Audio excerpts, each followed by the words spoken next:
Good afternoon, students. How are you? I'm your science teacher and welcome you in your science class.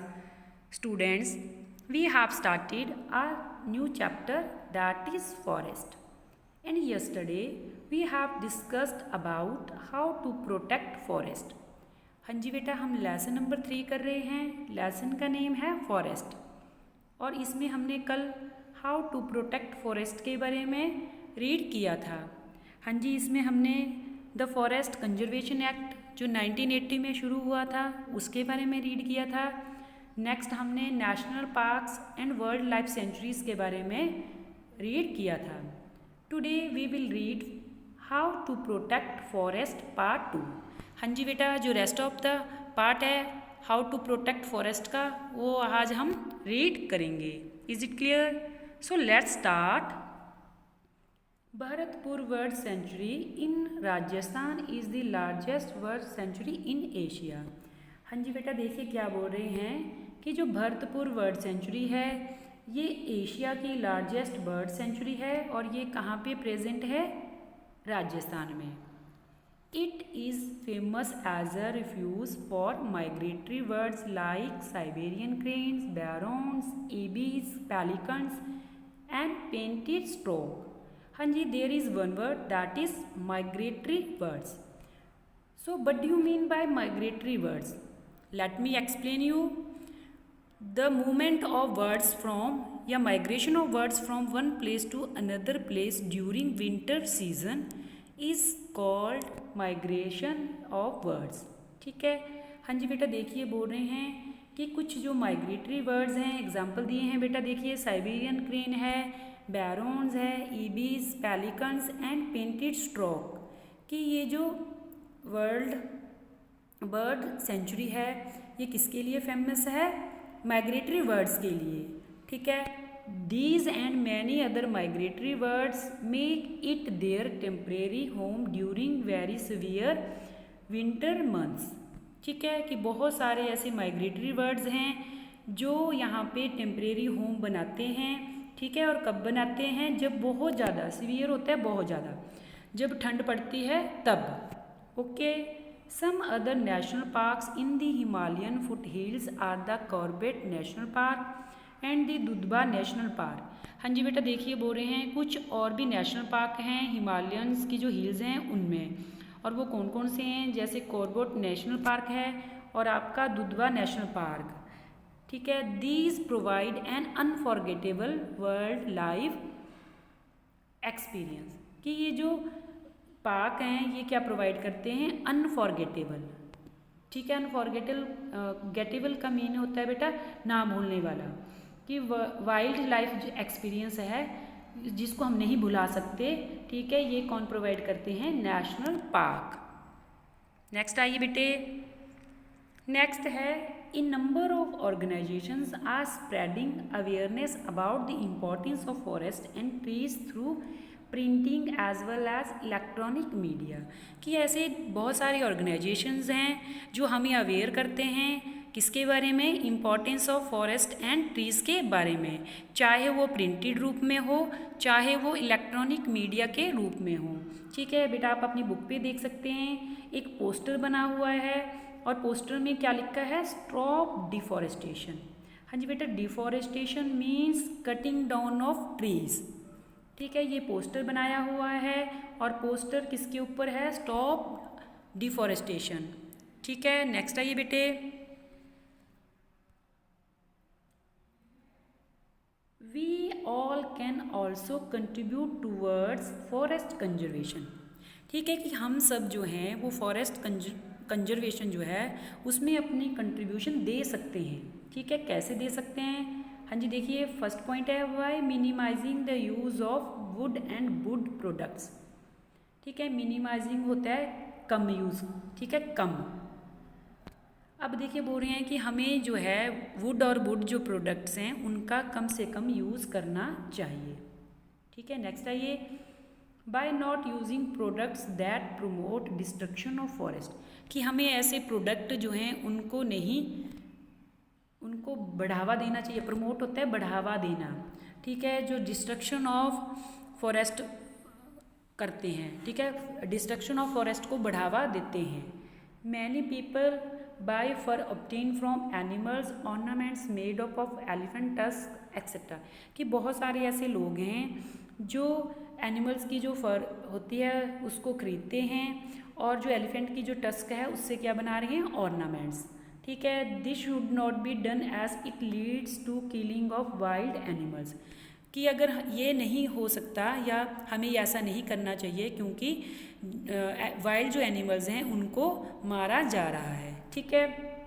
Bye celebrating the growing of plants as a festival and involving more and more people in this activity, कि हमें जो है growing of plants को as a festival celebrate करना चाहिए और इसको celebrate करने के लिए, ठीक है, हमें ज़्यादा से ज़्यादा जो लोग हैं उनको इन्वॉल्व करना चाहिए।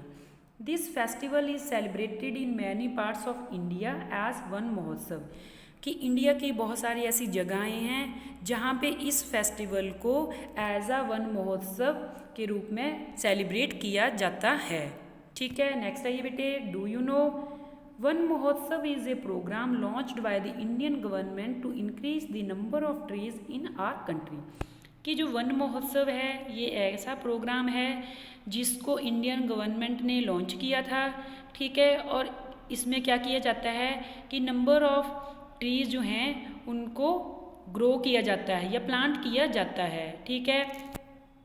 Every year 1000 of trees are planted during this forest festival, कि एवरी ईयर जो है 1000 ऑफ ट्रीज जो हैं फॉरेस्ट फेस्टिवल में प्लांट किए जाते हैं।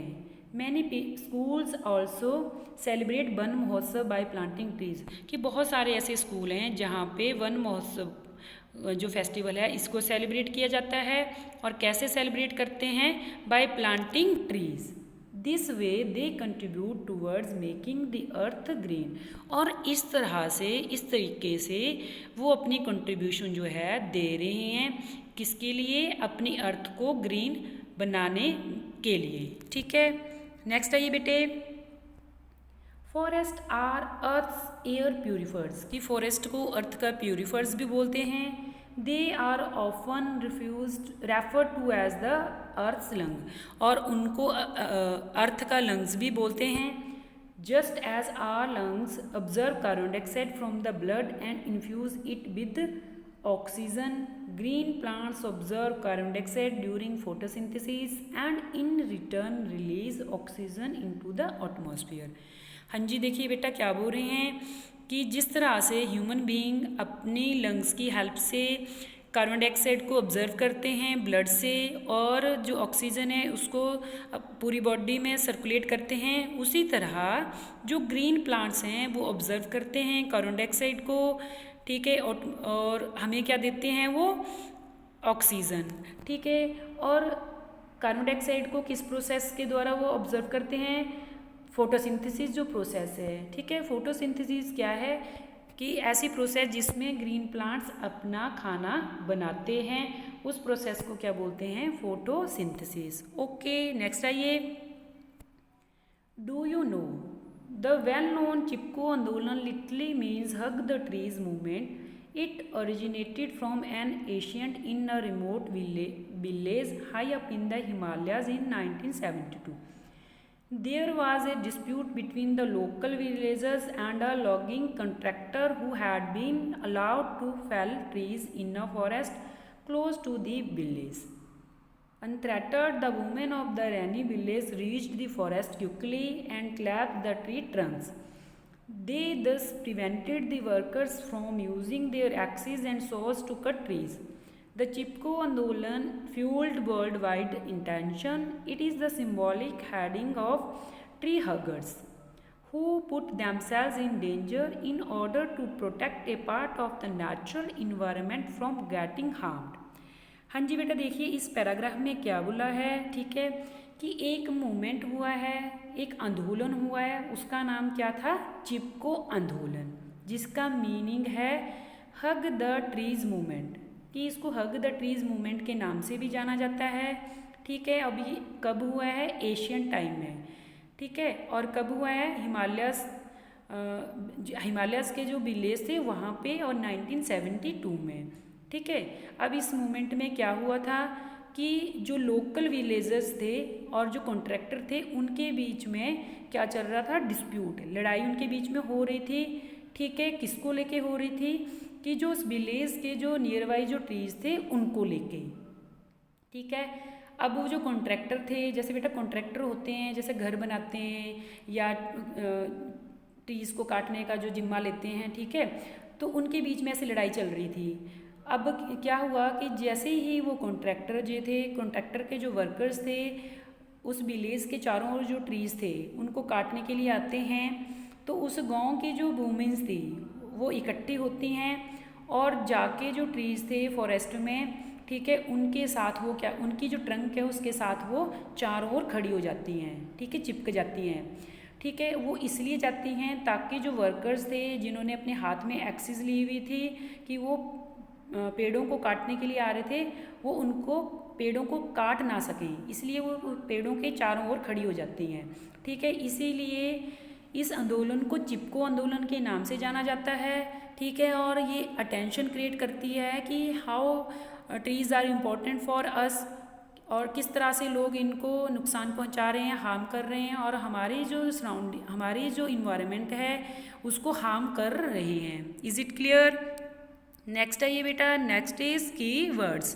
First one is afforestation, the process of large scale planting of trees, कि जब हम लार्ज स्केल पे ज़्यादा से ज़्यादा प्लांट लगाते हैं तो उस प्रोसेस को क्या बोलते हैं, एफॉरेस्टेशन। सेकंड है वह bird migration, irregular seasonal movement along a flyway between breeding and wintering grounds under taken by species of many birds. हाँ जी बेटा, देखिए बोल रहे हैं कि एक रेगुलर सीजनल मूवमेंट है जब बर्ड्स एक जगह से दूसरी जगह जाते हैं। ठीक है, तो उसको बोलते हैं बर्ड माइग्रेशन। ठीक है, आगे है कैनियो, ए लाइट वेट नैरो बोट। ठीक है, नेक्स्ट है deforestation, large scale cutting of trees, कि जब हम लार्ज स्केल पे कटिंग ऑफ ट्रीज करते हैं उसको बोलते हैं डिफोरेस्टेशन। नेक्स्ट है forest, a forest is an area with high density of trees, कि एक ऐसी जगह जहाँ पे बहुत ज़्यादा जो ट्रीज़ होते हैं उनको, उस जगह को क्या बोलते हैं, फॉरेस्ट। रिफ्यूज़ का मतलब है a place providing shelter and protection. ठीक है, कि एक ऐसी जगह जो प्रोवाइड करता है शेल्टर और प्रोटेक्शन।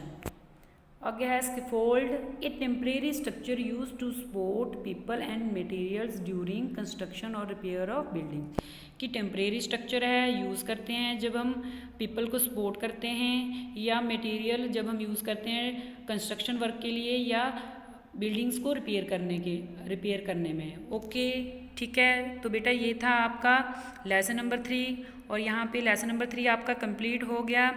नेक्स्ट है आपका होमवर्क। होमवर्क में आपने क्या करना है, जो आज आपने पेज रीड किए हैं उनको केयरफुली रीड करना है, जो डिफ़िकल्ट वर्ड्स हैं उनको अंडरलाइन करना है। नेक्स्ट आपने क्या करना है, जो लास्ट में कीवर्ड्स हैं उनको अपनी फेयर नोटबुक पे नीट एंड क्लीन राइट करना है। Is it clear? Okay, thank you student.